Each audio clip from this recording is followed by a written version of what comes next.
الله وبركاته. الحمد لله رب العالمين،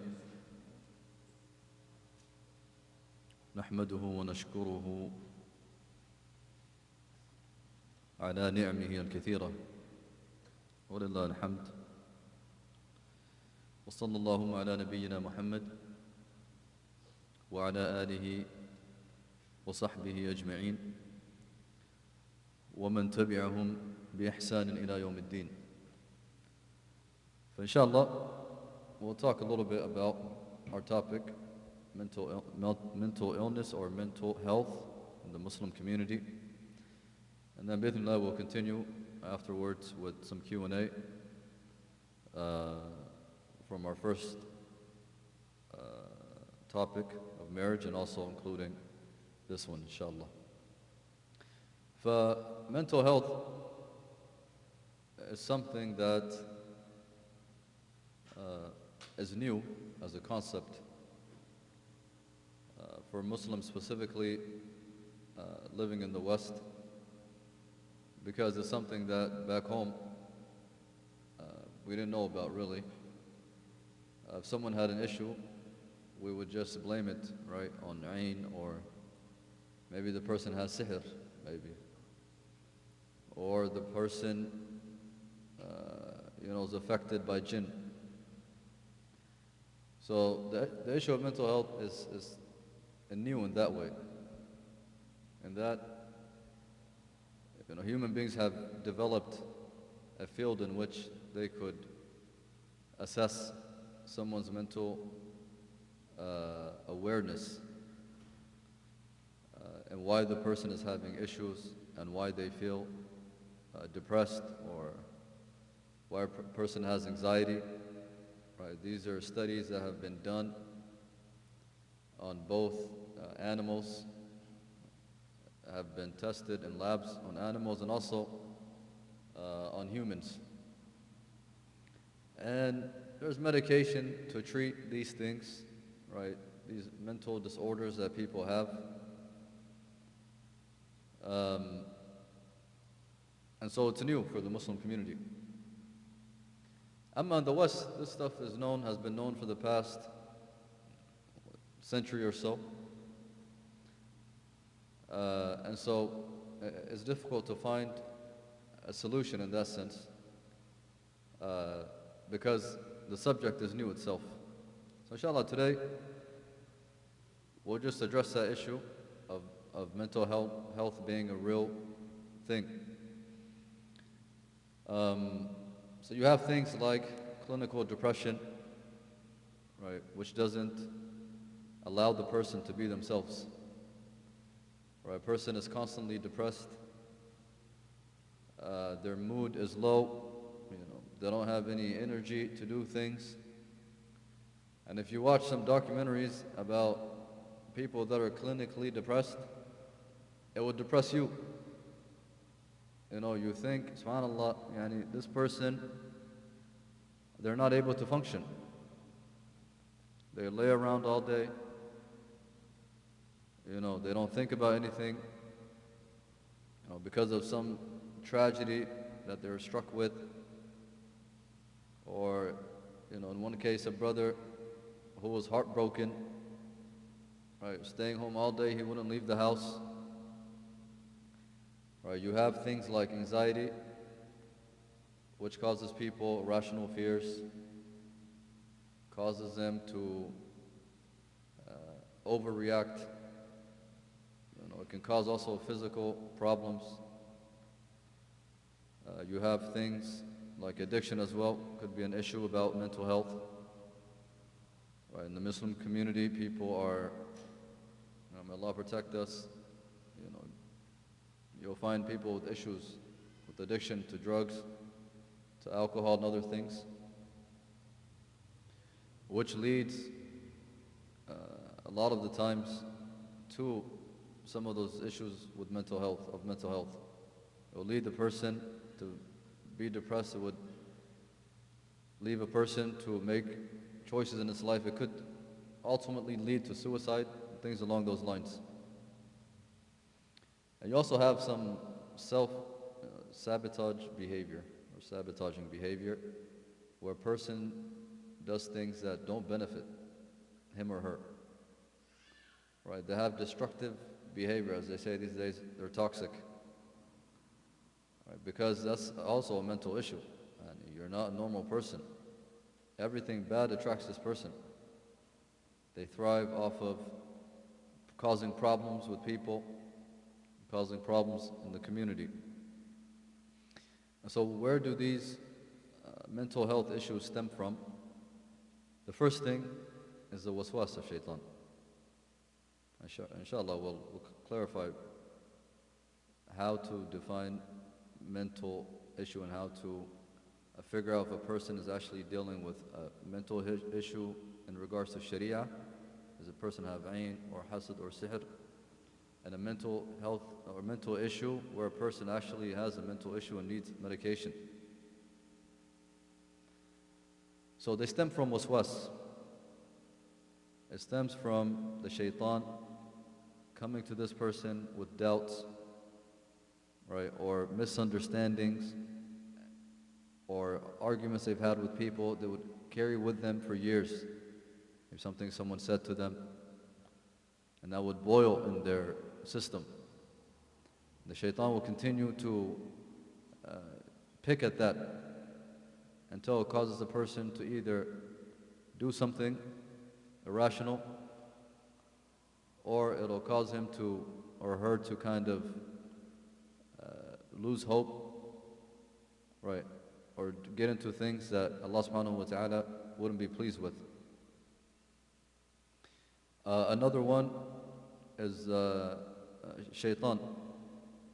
Right? Shaitan, ultimately, what he wants to do, Bani Adam, he wants to drive them to the hellfire. What better way to do it than to have someone become depressed and lose hope in the mercy of Allah and lose hope in the deen? Person will feel like they have nothing to live for. And in those cases, it could lead ultimately what he wants the person to commit suicide. It could also be an issue of sihr, right? The person can have a mental health issue because someone did sihr to him. And this is something that's back home is known. It's ma'ruf. People will do sihr to each other. Sometimes even husband and wife will do it to each other. And so Allah talks about this in the Quran. When Sulaiman alayhi salam, the two angels that came down to Babil, Harut wa Marut,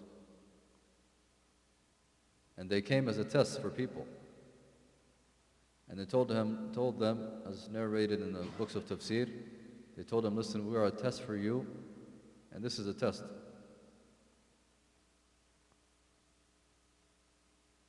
And so some people took that and they started doing sihr to each other. And the effects of sihr can have long-lasting effects. The effects of sihr can be long-lasting to a point where it can even kill someone. All right, we've heard many stories where a sheikh is reading on someone and a jinn will start to speak. And he'll ask him, why did you go into this body? And he'll say, so-and-so sent me. He's a sahir. He does magic.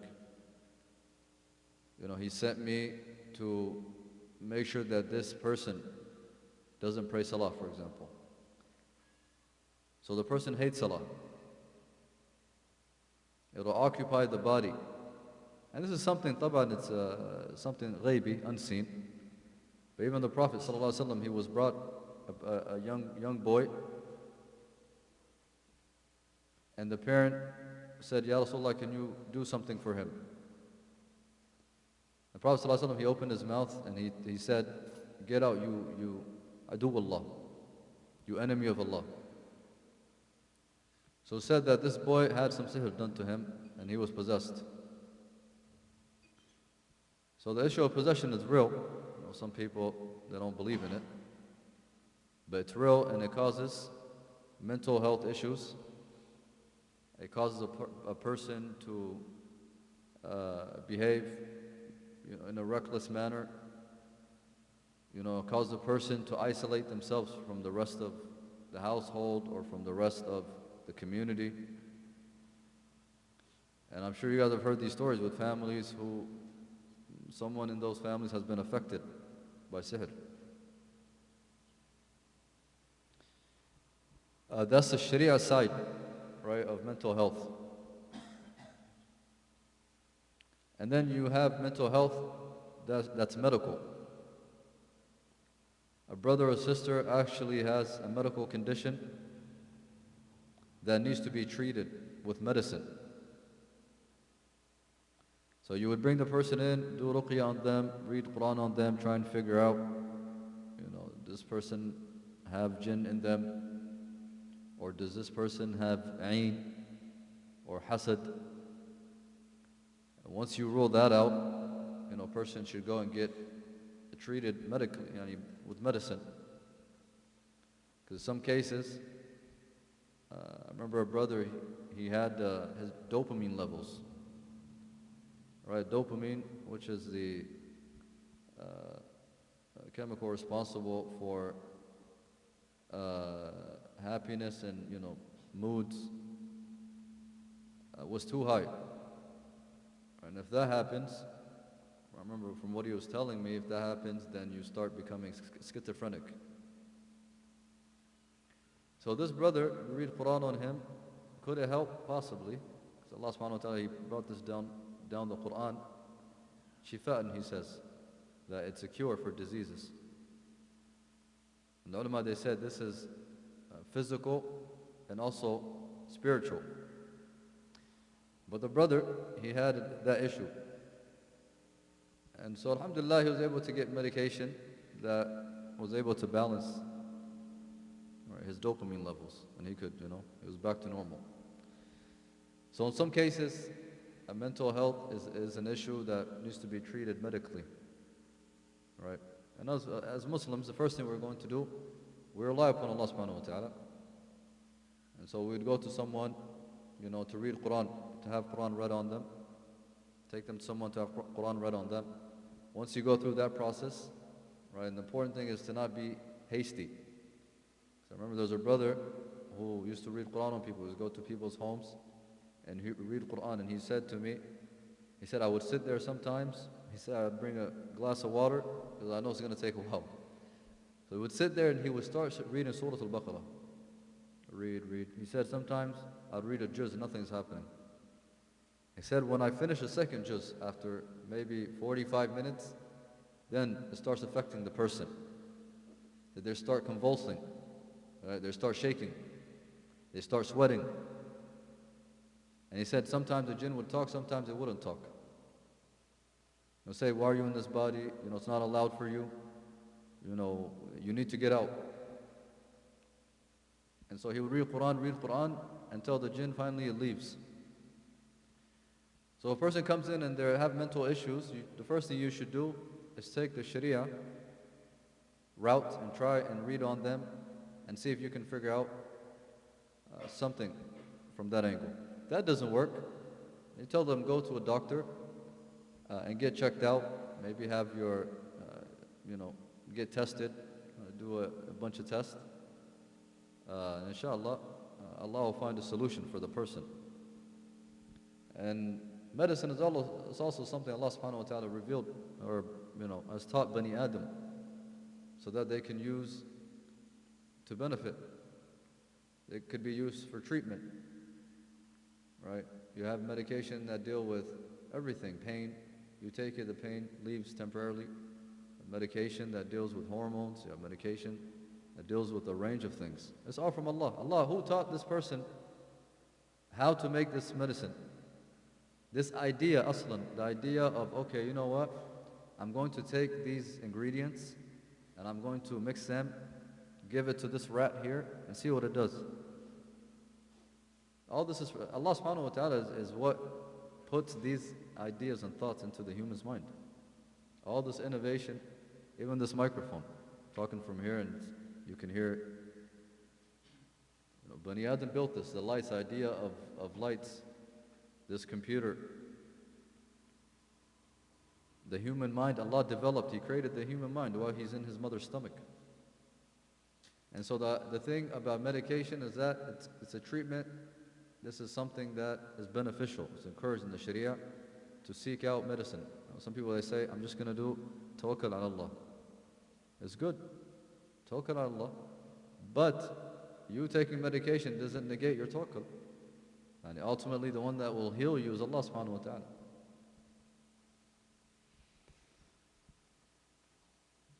So the issues can stem from the Sharia perspective with waswas and shaitan and sihr and ain. And also mental health issues can stem from actual medical problem. And one thing I wanted to talk about is also not every situation is a mental health issue, right?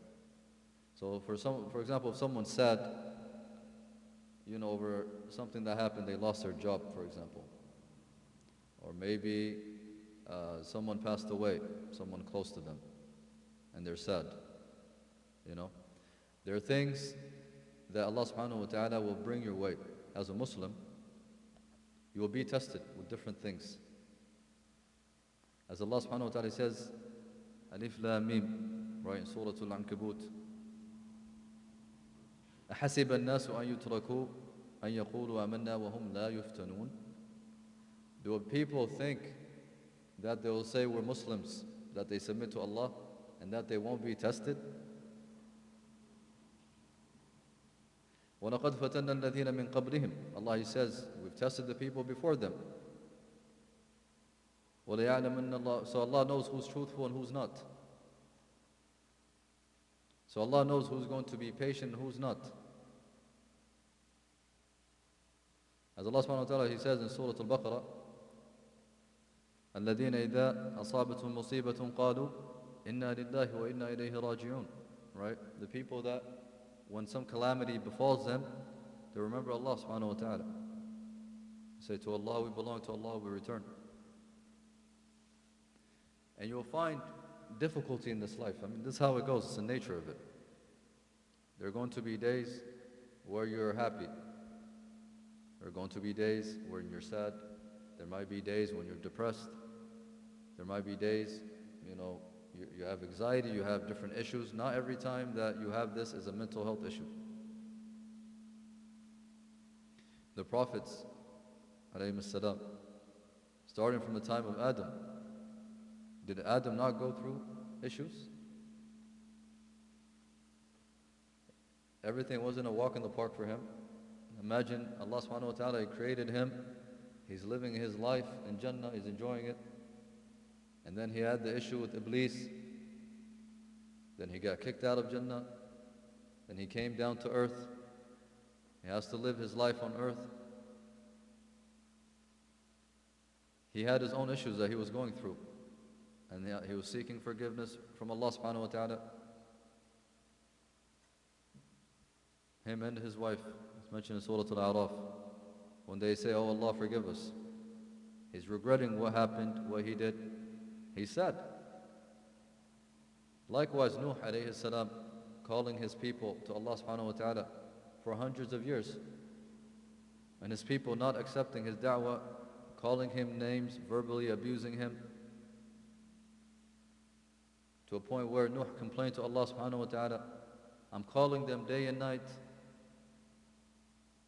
I'm calling them in secret. I'm trying to invite them to Allah, to Islam. He used to give them da'wah, stop worshipping these idols. And the people continued to verbally abuse him, and they would make fun of him. And then his son, his own blood, when he told him, Ya bunayya irkab ma'ana, when he built the ship, he told him, oh my son, come and board the ship. وَلَا تَكُنْ مَعَ الْكَافِرِينَ, and don't be with the people that are not going to board, the disbelievers. And his son told him, no, it's okay, I'm going to go on this mountain and I'll be okay. وَحَالَ بَيْنَهُمَ الْمَوْجِ, and the tsunami, right, or the wave came between them and took his son. فَكَانَ مِنَ الْمُغْرَقِينَ. Imagine your son dying in front of you. You think that didn't do anything to Nuh? And likewise, Ibrahim alayhi salam, when he was thrown into the fire. When he was thrown into the fire, and his father, he told him, لَأَرْجُمَنَّكَ, I'm going to stone you. Imagine your father is telling you, if you don't stop doing this, I'm going to kill you. Your people driving you out of your town. So even the Anbiya alayhi salam, they had this issue, right? Not mental health specifically, but the issue of difficulty. You'll run into difficulties in your life. And it's khair, it's good. It'll return, some people will use the opportunity to return to Allah, to call upon Allah. And likewise the Prophet ﷺ, when Aisha radiallahu anha, she asked him, what was the most difficult situation you've been in? And he said, when your people drove me out of Ta'if. When the Prophet ﷺ, he went there to give da'wah to some of the tribes in Ta'if, and the young kids, when he was leaving the city, they started throwing stones at him. And he's by himself. There's no men there to support him. So imagine you go somewhere to give da'wah, even now. You go to a town, and the people are egging your car or whatever it is. How would that make you feel? And you're going out for the sake of Allah. That's a difficult time for the Prophet ﷺ. So much so, it happened in Ta'if, and he still remembered it even after Hijrah when he went to Mecca. It affected him to that extent. And as we know, the Prophet ﷺ, he lived a difficult life. You know, his father passing away before he was born. And then his mother passed away when he was young. Then his grandfather that was taking care of him passed away when he was 8 or 10 years old. He grew up as an orphan, as a young boy without his father around. It's difficult. And then when he was given prophethood, the people were calling him magician, they were calling him a liar, they were calling him different names, they were slandering him. But he stayed patient, the Prophet ﷺ. Do you not think that he felt depressed? He felt sad? Of course he did. And the Prophet ﷺ, he was going in and out of these situations up until his death. He would go to one battle, right? The Sahaba would pass away. People that were close to him would pass away. His uncle Hamza, right? Khadija, she passed away. The Prophet ﷺ, he lived a difficult life. But his reward is with Allah sallallahu alayhi wa sallam. And so we have to go back to Allah subhanahu wa ta'ala. And so the way to deal with mental health issues is to understand that this life is a test. Once you figure out if it's medical or sharia, you have some issue with ayn or something or sihr, you take the asbab to address it. But after that, you turn to Allah subhanahu wa ta'ala. You ask Allah to protect you, you make dua to Him. You understand that this life is short and you're going to be tested, just like the people before you were tested, and to be patient. And also to keep yourself occupied. Right? If you have depression, for example, someone's depressed in the house all the time, go out. Work, keep yourself busy. Force yourself. You have to force yourself. You stay in the house, or you stay to yourself, away from people, and try and deal with it on your own, it'll just get worse. You have to go out, be with the people, go to the masajid, see people. You have to keep yourself busy. Also, you have to ignore the waswas of shaitan. You can't let shaitan deceive you and push you deeper into this depression or this mental health issue that one might have. And like we said also, you seek out treatment in the Sharia. You go to a sheikh, have him read on you, drink some zamzam, make dua, but also medical treatment. I know there's an issue where it's kind of taboo to talk about problems, especially when it comes to things like mental health. You don't want to feel weak. You don't want to show people that you're struggling with a problem. And that causes a lot of people to hide it. You don't have to tell people, but take the asbab to try and get treatment, whether that be in the Sharia sense or medically. So we ask Allah subhanahu wa ta'ala to save us from any mental and physical issues that one might face in this life. We ask Allah subhanahu wa ta'ala to cure the brothers that have these issues. وصلى الله على نبينا محمد وعلى آله وصحبه أجمعين. Jazakallah khair, Sheikh Wasil. So we'll open the floor now for questions and answers. As we mentioned earlier, for the brothers who just came at Isha, the questions and answers will be on both topics. The first topic, which is the fiqh of marriage and divorce, and then this topic, which is the mental health. We're going to alternate between ladies and brothers. For ladies, please use the microphone. Just after you ask a question, kindly turn off the microphone to avoid any feedback.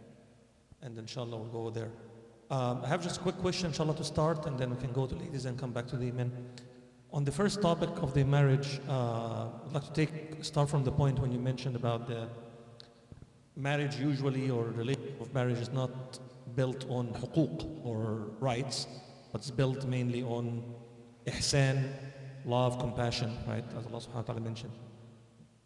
Most of the problems we see in the community, or most of the communities, is that any problem, whether it's small, big, or whatever, and then between spouses, they reach out maybe sometimes to advices to some friends who lack wisdom, and then the first thing is, hey, go seek divorce. How can we reinforce the culture of compassion, إحسان, لا تنسوا الفضل بينكم, right? وعسى أن تكرهوا شيئا وهو خير لكم, as the first resort, the first line of defense. If, God forbid, inshallah, may Allah subhanahu wa ta'ala protect all the brothers and sisters, but if a couple comes to you, right, for counseling, right, they're seeking divorce or asking for that, or having marriage issues, what is your strategy? How do you approach that problem?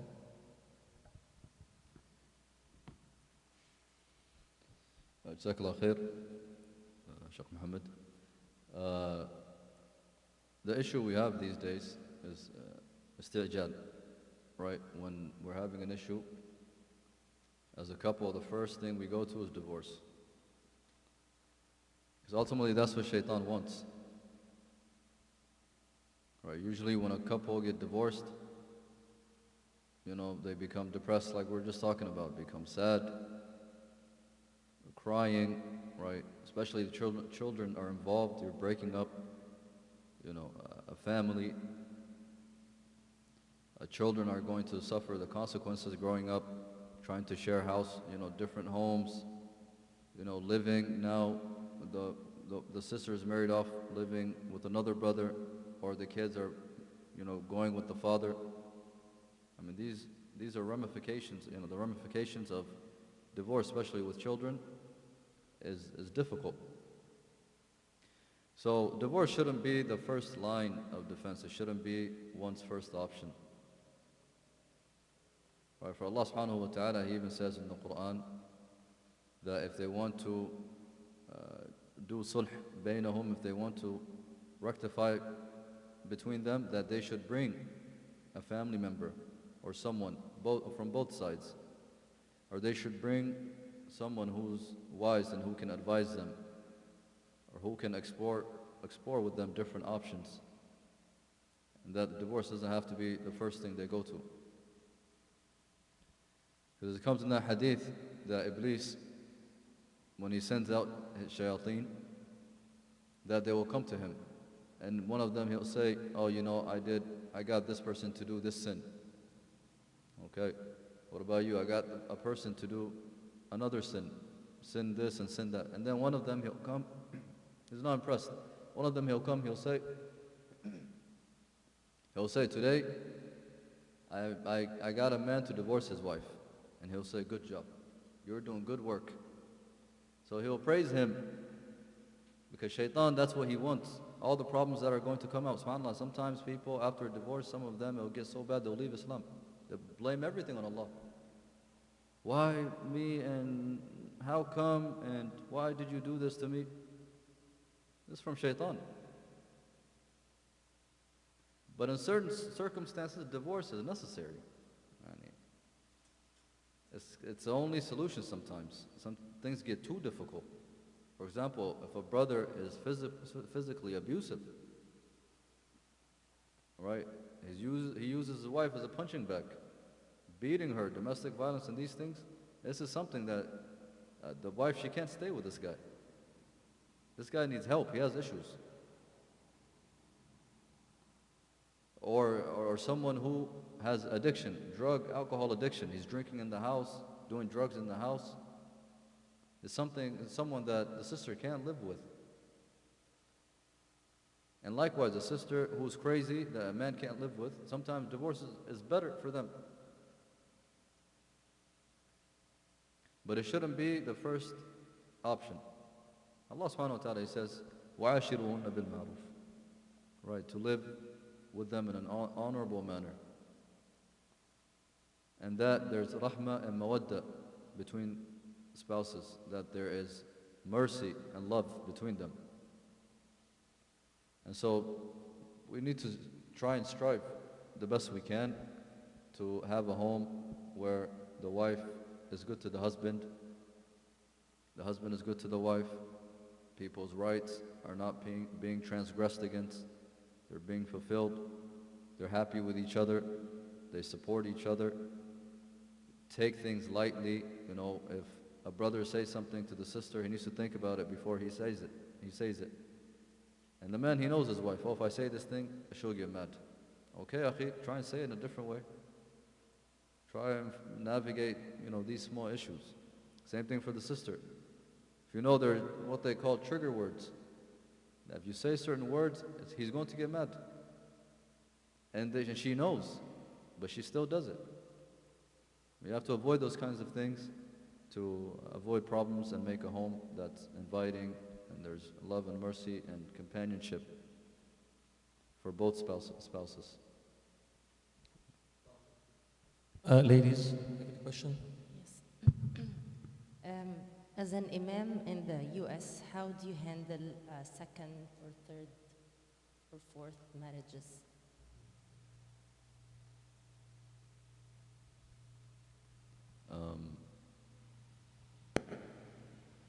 It depends. In the States here, you can only marry one wife, right, legally. But if it's for a religious reason, for example, the Mormons, they marry more than one wife and it's not an issue.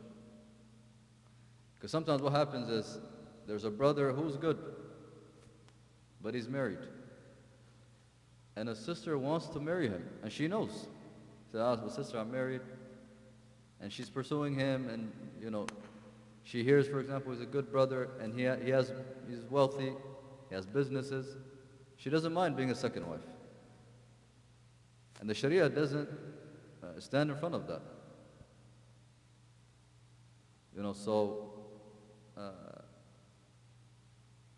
That's for the brother to decide, and I think for the sister to decide. Because living in America, it's about, right, everybody has individual freedoms. Right, everyone has a right to do what they want by law. So if a person is of age, they're an adult, and they want to get into this marriage, it's not an issue in Islam. And it's not an issue here. She might not get a marriage license because he can only marry one wife. But we can't say it's not allowed for you, for example, because it is. There are ayat and a hadith. Are we going to just throw that all out? You can't. So if it's a mutual decision between a man and another woman, sometimes even the wife is the one that brings the other woman. What are you going to do in those kind of situations? They want it to happen. So a follow-up on that is, what if the masjid buyers state abiding by the law of the land, and that's from process perspective, or if the guidelines or the procedure in the masjid is you have to bring the civil license, the civil marriage license before you can officiate the Islamic marriage. How would you navigate this from process perspective?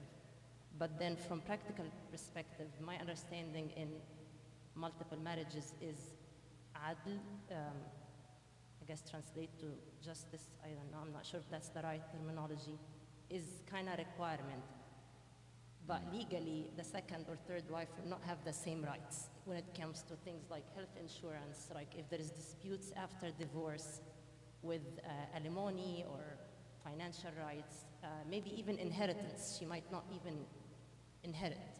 So how would we reconcile this living in the West or the US specifically with the fairness for the second or third wife?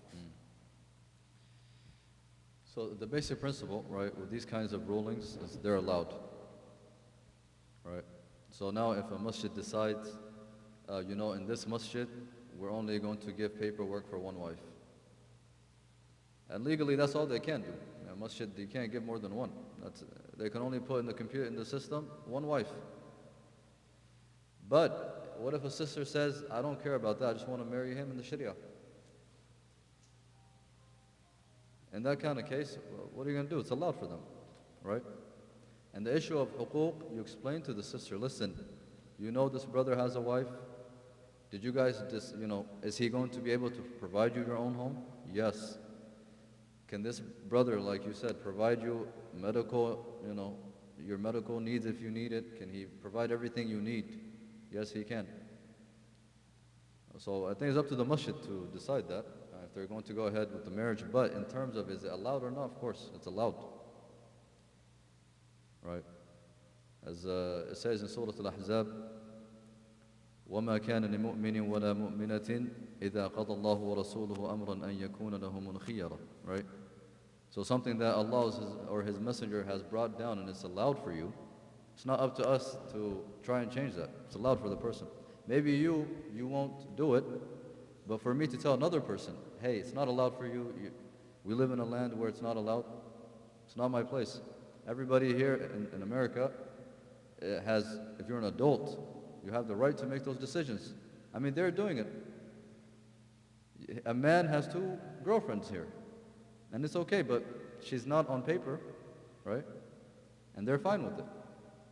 A man, one woman, I remember I saw this thing, a woman had 3 husbands, or she said husband. She can only marry one, but she lives with all of them. A'udhu billah. So when it comes to the Sharia, it's allowed. Even in the land, it's allowed. But if the masjids can only give one marriage certificate, that's all they can give. But doing the marriage, if they all agree to it and all parties give consent,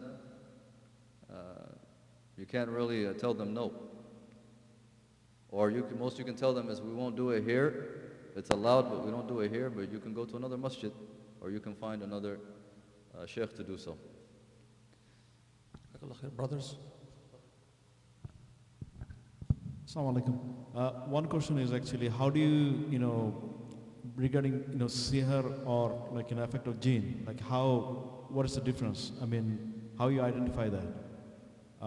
Related to that also, like, if a person is feeling like, he has some effect in a preliminary, just for evaluating, how he basically finds out between sihr and jinn, or whether he should go to a sheikh, or whether he should seek help from medical help. If a brother's having issues and he feels like maybe he has some sihr or ayn that was done to him, right? Or some hasad, the first thing he should do is go to a sheikh. Go to a knowledgeable sheikh, tell him, listen, I've been having issues, I can't sleep, I've been having nightmares, right? These are some of the signs that, people that have jinn, they would say. They see things in their dream, they feel like they're being choked, they're always being chased. In the dream, they're always dying. They're seeing snakes, different things. So you go to a sheikh, if you're feeling that type of way and you feel like something is wrong, you would go to a sheikh and have Quran read on you. Right? Let him take his time and read on you. Sometimes I know they hurry up. Remember I went with the sheikh one time to a house and he wasn't even there 15 minutes. He's like, oh, no, nothing's wrong. Akhi, shwaya. Take your time, read on the person, multiple sessions. Try and figure out first what's going on. If you go try and get it treated, the issue is a person has some jinn or some ain or hasad. Medicine is not going to help with that. This guy needs ruqya done to him and have this jinn come out. He can go get medicated, 100 different medications not going to help him. Once you're able to rule that out, right? The sheikh, you've sat with him for hours, multiple sessions, you've tried, it's not working, and you can say, okay, you know what, I don't see anything. Go to the doctor and tell them what's going on and see if they can figure out if there's something wrong with you medically. And then you can go from there, inshallah. Sisters?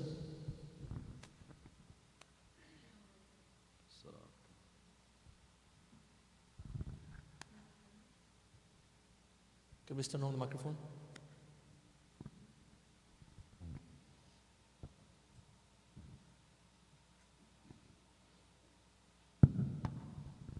Assalamu alaikum. In your mental health talk, you touched on the role that reading Quran on a person who's experiencing mental health issues and medication have in kind of navigating those mental health issues. But you didn't touch on the roles of counseling or kind of building your relationship with Allah and your ibadah. Can you kind of elaborate on the roles that those two things may have in the life of a Muslim who is experiencing mental health issues? In regards to counseling, this is something I think the Muslim community needs. And usually, that role is kind of designated for the imam. He's responsible for kind of attending to the needs of, the people, whether that be mental health issue, doing marriages, dealing with divorces. But here, it's become a thing where counseling is, sought after, it's needed. Maybe the person should go see a counselor, maybe a community needs one. There's a brother, who has a master's degree or something, is qualified, has certificates and all the requirements to be a counselor. And likewise, for the sister, sisters are going to come to her for issues. So maybe it's the community's, investment per se to try and find someone who's qualified to do the counseling sessions. And in regard to ibadah, this was how the Prophet, the messengers, والسلام, dealt with these issues. When they were in difficult situations, they would turn to Allah. Prophet ﷺ, when he would be in a difficult situation, he would find peace in what? In salah. He would pray to Allah subhanahu wa ta'ala and he would make dua to him. And likewise, you'll find du'as of the prophets in the Quran. Right, when their people reject them, and they're isolated, and only a couple of people go with them that believe in them. Right, and they're telling the people, Allah is going to punish you. Even though they're isolated and sometimes driven out of their lands, they're sad, but at the end they turn to Allah subhanahu wa ta'ala. And so in dealing with mental health issues, that's going to be your number one solution. Going back to Allah subhanahu wa ta'ala, praying your salah, doing your ibadah, doing your adhkar. And then you go and, go into the shari'i, go to a sheikh, try and find a solution. Then you go and get medical treatment. Sorry.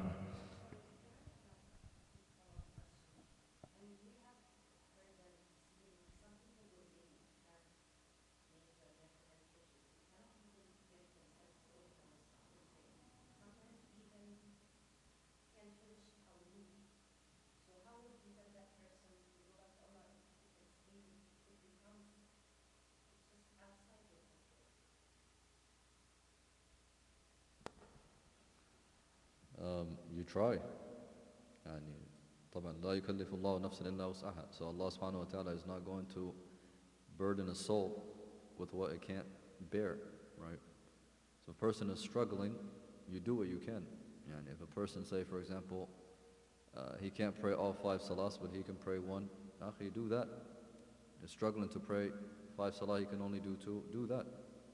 And he can't open the Quran and read it, listen to it. And try and do what you can to try and get close to Allah. Just because it's difficult, the person shouldn't give up. Shaitan wants him to give up. That's the problem. Shaitan wants him to give up on his deen, for her to lose hope in Allah. So ultimately they can leave the deen. As you guys know, Allah, He says, Ya ayyuha alladhina amanu la tattabi'u khutuwati shaitan. Right, shaitan is not going to come at you at once and say, leave Islam or don't believe in Allah. He'll come to you little by little.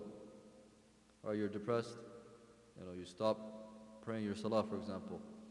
You stop reading Quran, and little by little you stop doing these things, and then you're going to have waswas. Right, so you have to fight that off.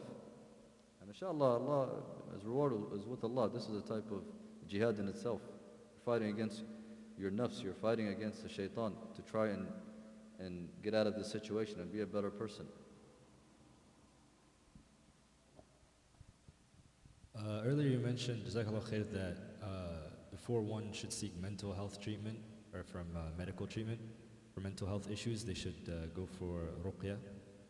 Would it be advisable, do you think, to do both at the same time, in case time may be an issue, or someone? Because a lot of times, if someone has a mental health issue and they're waiting and seeing if ruqya is going to go anywhere, it might be too late at that point. Jazakallah khair.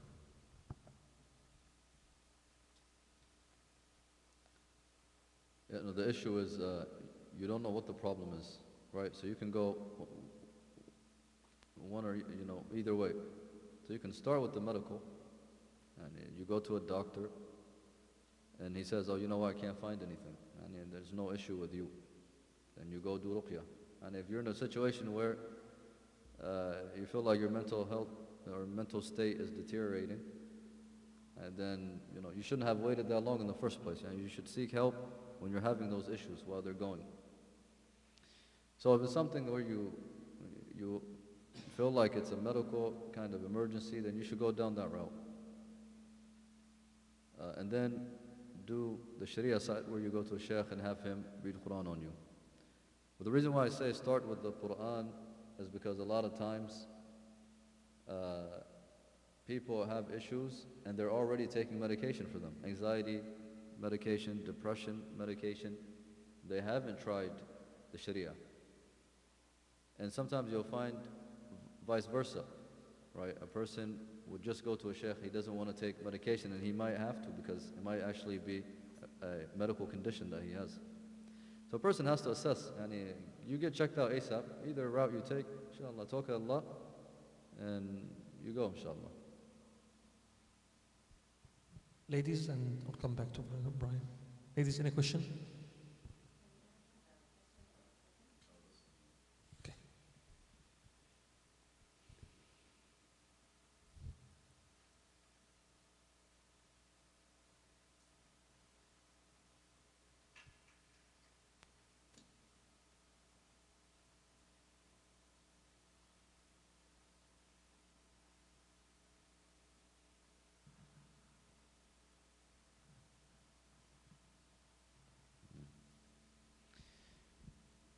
So someone's asking, a sister's asking, she's struggling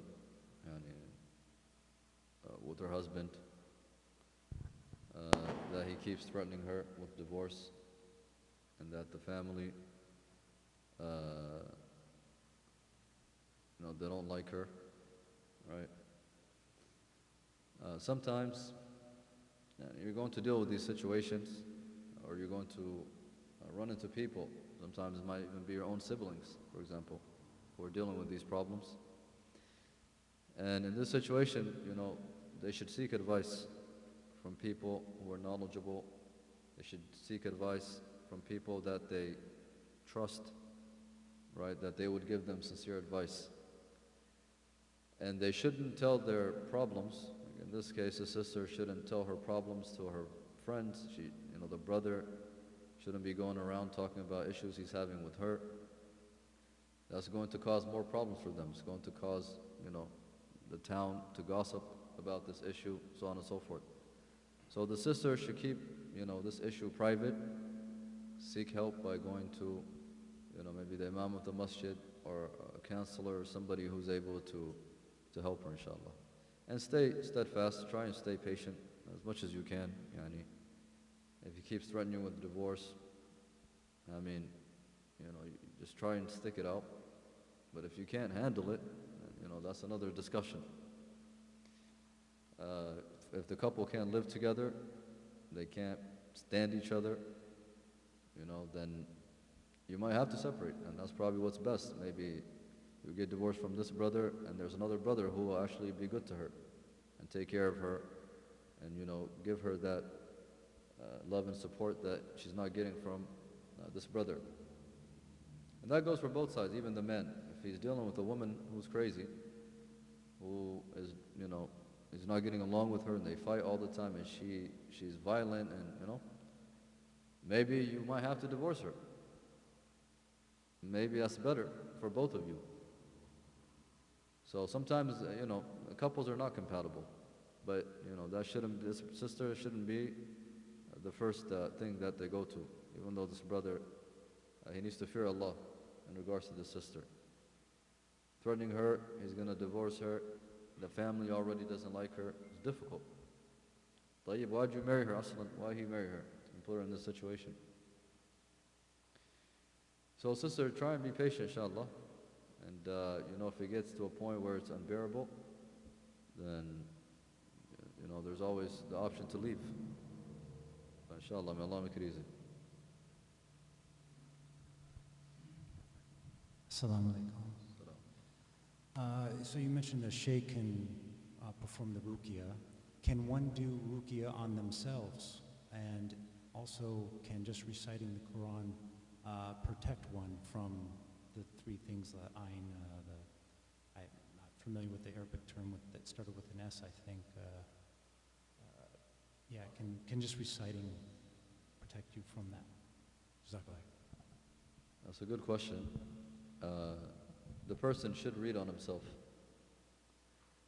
And the Prophet ﷺ, as you guys know, it's from his sunnah, that before he would go to bed, that he would read Surah Al-Ikhlas, right? And he would hold his hand like this and read, and he would go like that, right? And he would rub his hands over his body.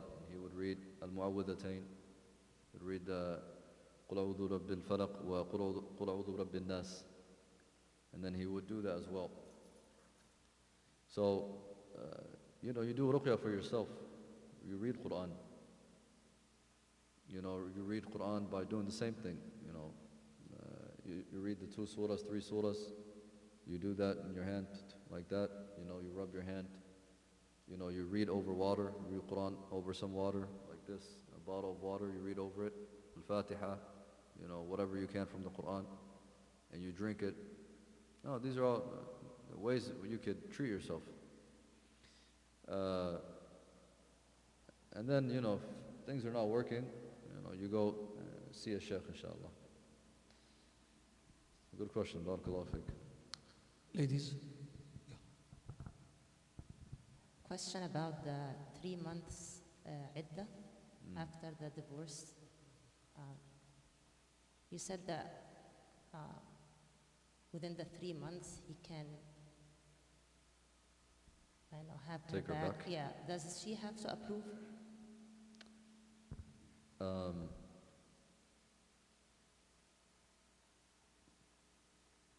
You mean he wants to take her back, but she doesn't want him? And he can take her back without telling her, if he wants. But if she's saying, I don't want you to take me back, that's another conversation. If the sister's not interested in the brother, then maybe she should seek the divorce and not wait for him to waste her time.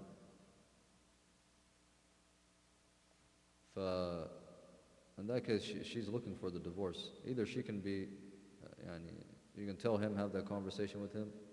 Hey, I don't want you to take me back because I don't want you anymore. And some people, they use that as a leverage, right, that they have on the woman, that he would, to keep her from not marrying, he would wait until the 3 months are close, then he'll say, I'll take her back. Right, then he would divorce her and make her wait another 3 months, I'll take her. Yani. So in that kind of situation, the sister should have that conversation if she doesn't want him. Have that conversation with her wali, with her father, with her family. Tell me, oh, he divorced me, I'm not interested in him. So if he's planning to take me back, I don't want him. I want to do divorce, I want to do the khula, the divorce that the woman can do. So if she doesn't want him, she can explore other options, inshallah. Assalamu alaikum. Jazakallah khair. I have a question about, so in our culture, where we come from, when we know that someone is going to a sheikh to get treated from hasad or sahab, whatever, subhanAllah, he or she gets labeled that mashoor or something, and the whole society starts to isolate themselves from these guys. So what's the task for the community to support and be around these people? Because of course they need help, not just from the sheikh, but what's the role of the society to be involved in helping them be treated and welcomed into the community? Yeah, and sometimes that's the issue. People don't want to seek treatment because of that, right? The fear that people are going to judge them, they're going to isolate them, right? The fear that people are going to spread rumors about them, which is not allowed. All of this is not allowed. As we know, backbiting your Muslim brother or saying about him something that he doesn't like. And in this case, no one wants to be known as a sick person, right? They say, this guy's mashoor, this guy, some magic was done to him. So there's some stigma associated with this label. And the brother miskeen, people are slowly going to isolate him, stop inviting him to places. And this is not allowed. It's going to lead to more problems for him. So as a community, we have to fear Allah with our fellow brothers and sisters, and to, especially sensitive situations like this, to not talk about them, or to not spread them. If you see a brother, for example, you hear he's being treated, say the sheikh, he tells you, you say with him one day, he says, oh yeah, I'm treating so-and-so. Even if the sheikh tells you, which he shouldn't, you shouldn't go and tell the other, the community members. Keep that to yourself. Especially if you know that if you go and tell them, it's going to cause problems for him and people are going to isolate him and he'll have issues. Would you not like that for yourself? لا يؤمن أحدكم حتى يحب لأخيه ما يحب لنفسه. The Prophet ﷺ, he said that you don't believe until you love for your brother what you love for yourself. So just like how you wouldn't want people going around and gossiping about you and telling people personal issues you're having, you shouldn't do that to others. Love. Sisters? When you talked about the rights of a wife and husband, you said that the rights of the wife is the financial support and providing the accommodation. And then there was a long list of rights of husbands, and some of them make sense, like obedience or who he allows in the house. But when it comes to things like the right to intimacy or the right to good treatment, you listed this under the rights of the husband only. Is this part of the religious rights? That's a good point. No, it from goes both Sharia ways. perspective? No, it goes both ways. It goes both ways. So usually, the reason why I mentioned that, because for the most part, it's usually, coming, husbands, that's what they complain about. Sisters, you'll find them, they don't complain about that much. But the sister also has rights to intimacy. And if the brother can't deny her that's her haqq. Just like how she can't deny him, unless it's for a legitimate, shar'i reason. Maybe the brother's sick, or the brother, he works, 15-hour days or whatever, and he's tired all the time. And then he has to figure out a solution. Because both sides have needs that need to be met. And so they take precedence over other things, especially when it comes to intimacy is very important.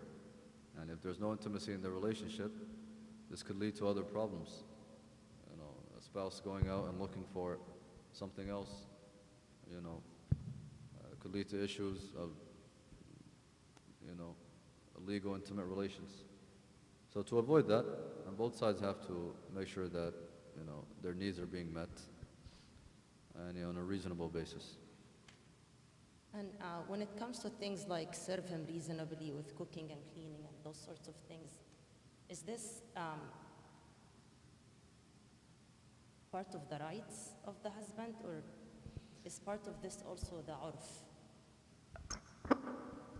What's the last part? The urf, or like The the, urf, the customs yeah, of the either customs the now. area she lives in or the family she comes from, like. Yeah, yeah. You know, there's ikhtilaf in this mas'ala, you know, of the wife. Is she obligated to provide, you know, like to cook and clean the house?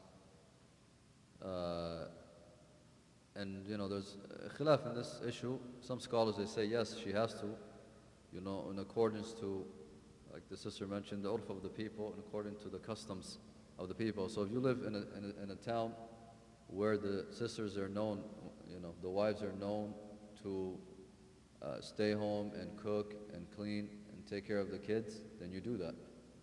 Some ulama, they said, then she has to. Some ulama, they said, no, it's not from, yani,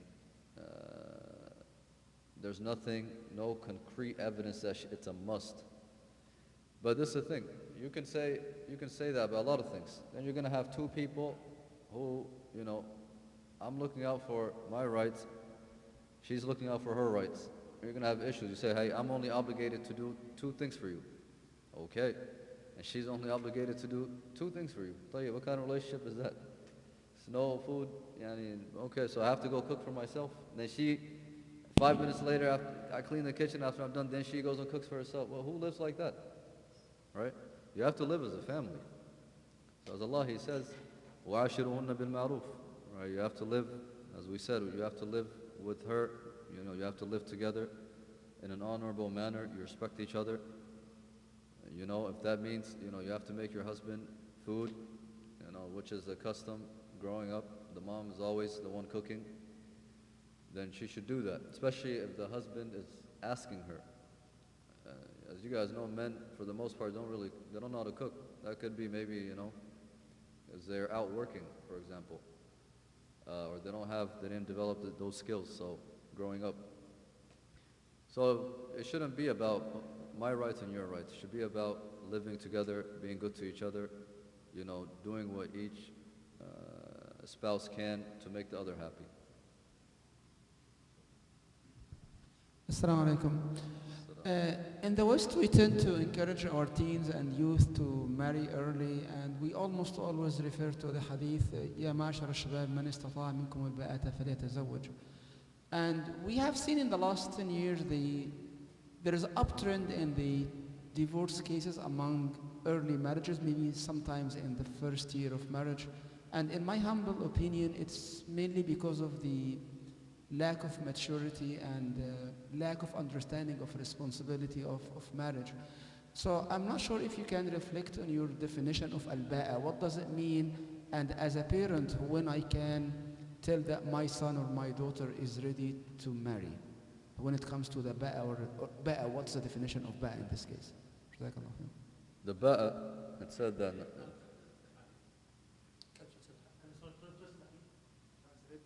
Yeah, he says, so Prophet ﷺ is talking to a group of youth. I think Abdullah ibn Mas'ud is narrating it. He was young at the time. And the Prophet ﷺ, he said to them, to the youth, you know, if you guys can get married, and this, he used this word, al-ba'a. Al-ba'a is qudra, you know, it's abilities. And they said two things. Ability to provide, and the ability, you know, physically he can, you know, fulfill her needs. So if you have those things, for example, you're not sick, and you're, you know, for example, you marry a sister, but you can't fulfill her rights, right? It's a problem. So the person has to have the qudra mariya and qudra badaniya to be able to get married. So he told them, if you have that, then get married, because it'll help them lower their gaze. And it's an issue with young people living in the West. It's difficult here. It's not like back home. They have access to things that, some people don't have access to. They grow up, they go to school with young girls, been issues with especially young men, or sometimes he's not even the one that is pursuing the girl wants him. And sometimes the girl's not Muslim. So you have issues where a high school 17-year-old wants to marry a girl now that he quote unquote fell in love with at school, and he'll come home, he says, Dad, I want to marry this girl. There's an issue. So I think you have to, as a parent, provide some kind of outlet. And if your kid is studying, but he has that desire, he's already, has ideas about women, and he wants to run away with this girl, for example.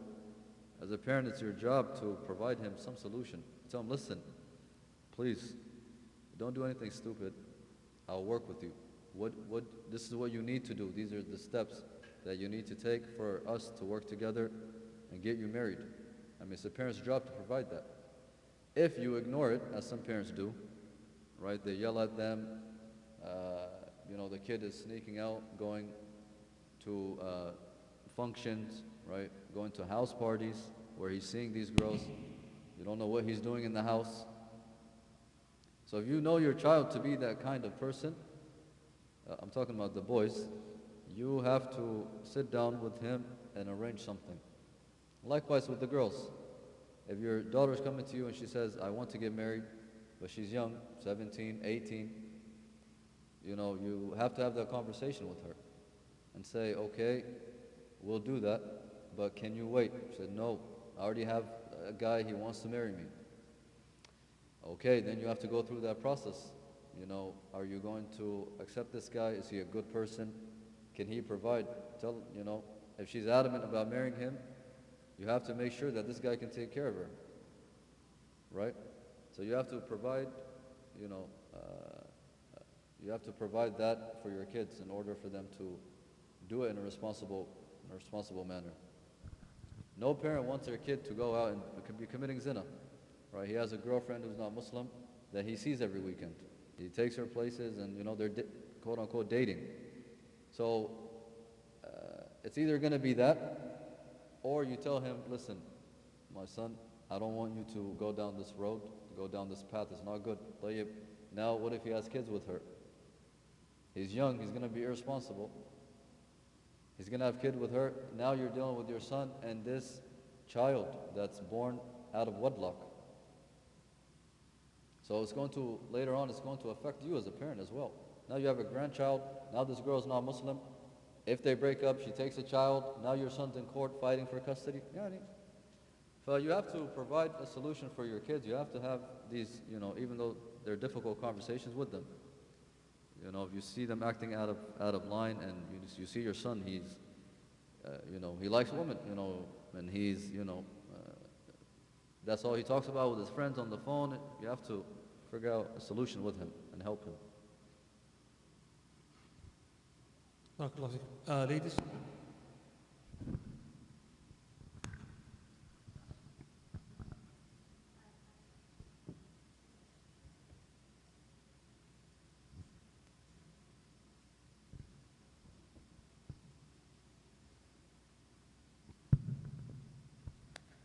So, Assalamu alaikum. I just want to ask you, not only Islamically, Islamically and socially in both aspects, what type of advice we should give our daughters, when is the best time to marry, and what are the criteria you should look for, in a guy when it is time for you to get married. So, what is your suggestions regarding that?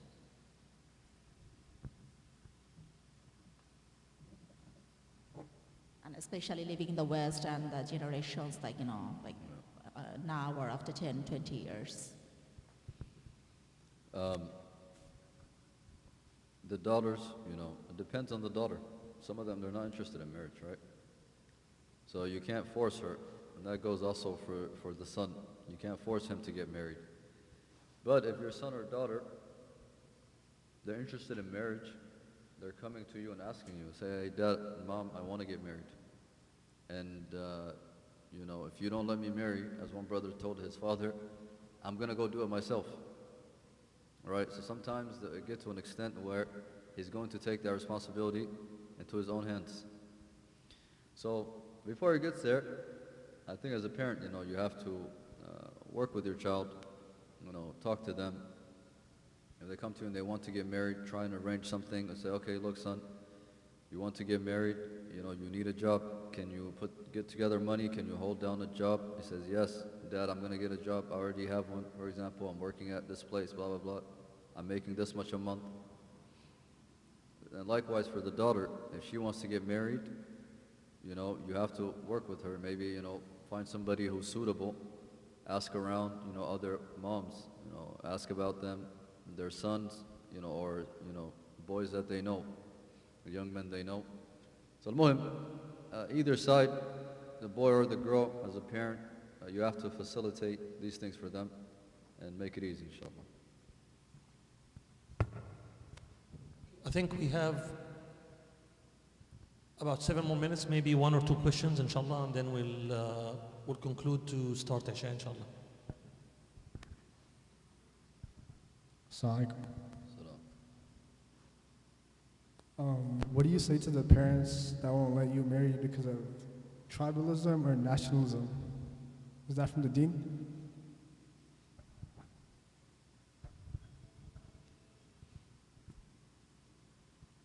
The advice of the Prophet sallallahu alaihi wasallam is that if a good candidate, right, good young man comes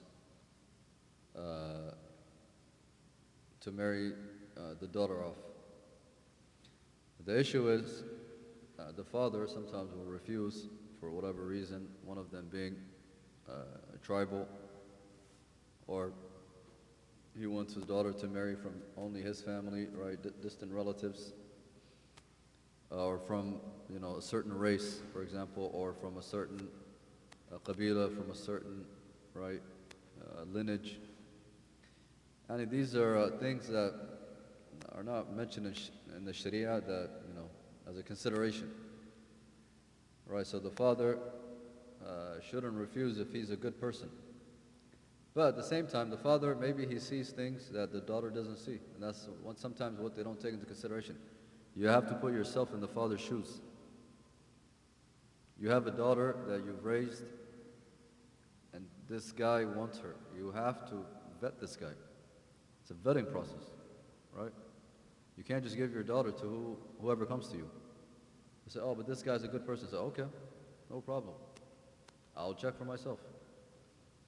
And I appreciate the advice. People are going to come to you, oh, we're coming on behalf of so-and-so. Say, no problem, but I have to see for myself. I have to sit down with him, ask him, talk to him. You have to ask him certain questions. You have to see can you provide? Do you have a job? Sometimes a guy is good, but he's not responsible, right? Sometimes you have someone who has a good job, the guy's making good money, but he's not very religious. So you have to go, and do your own investigation. But in general, that being a reason, tribal affiliation, is not a reason to deny someone in the Sharia. One last question, if the ladies have a question. Kindly, can you have the microphone? Can you use this one?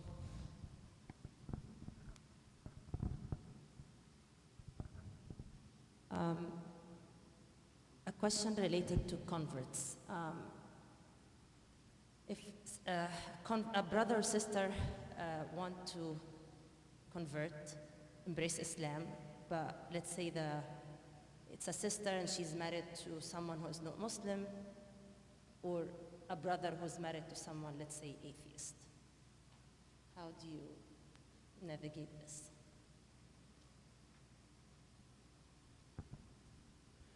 Yeah, it's a tough issue. We face it a lot of time, just to let you know. Yeah, it's tough, yeah.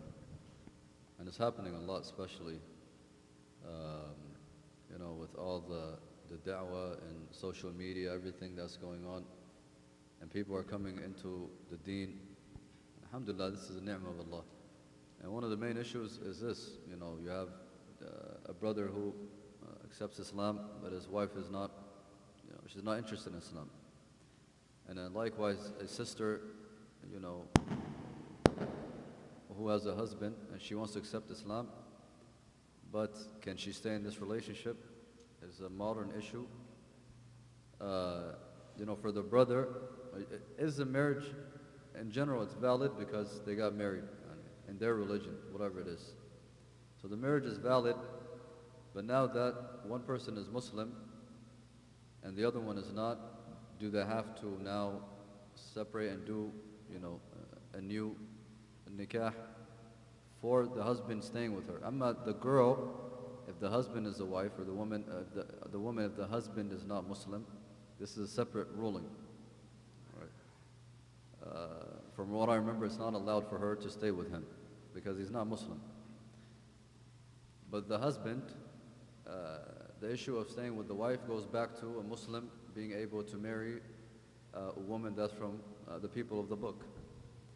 So his fatwa is going to be different from hers, right?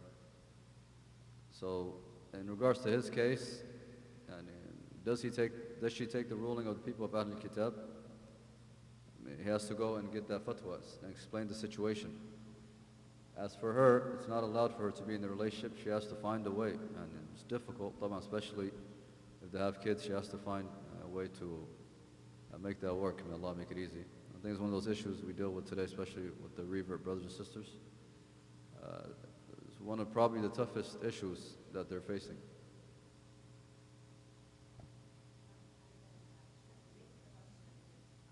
Let's say a convert who's not married and they just converted a month ago or so. What would be your advice to them if they approach you wanting to get married? To a Muslim, of course, but they're very new to the religion. It's good. That's encouraged in Islam. But they should learn the deen a little bit. If they can hold off, if they can wait, they can be patient. It's good to learn the basics, the fundamentals of Islam. Arkan al-Islam, Arkan al-Iman, basic fundamentals, learn how to pray, do the basic things before you go into a marriage. Because then you'll have children and you don't know how to pray, you don't know the basics of, the deen. It becomes an issue. So if they can be patient, Reaver brother or sister who wants to get married, try and learn a little more before you go into marriage. Well, if you can't be patient, everyone, you know yourself, then get married, inshallah, and, figure it out with your spouse. Tell them, I haven't learned these things, teach me, or, go to the masjid and learn, or if you're a sister, find a sister that will teach you, inshallah.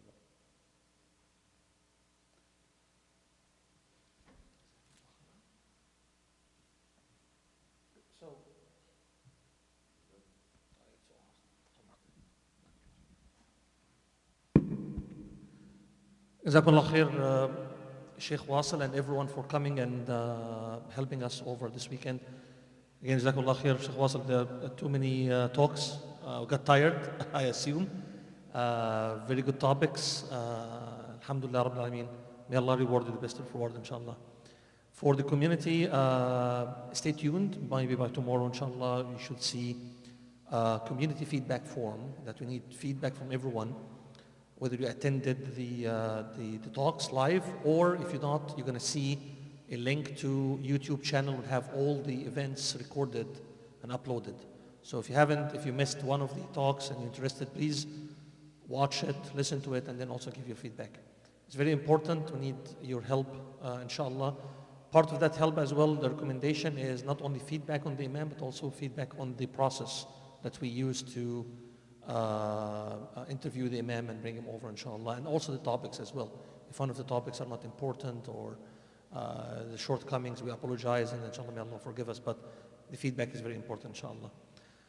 Lastly, it seems that the topic of marriage and divorce is very of interest.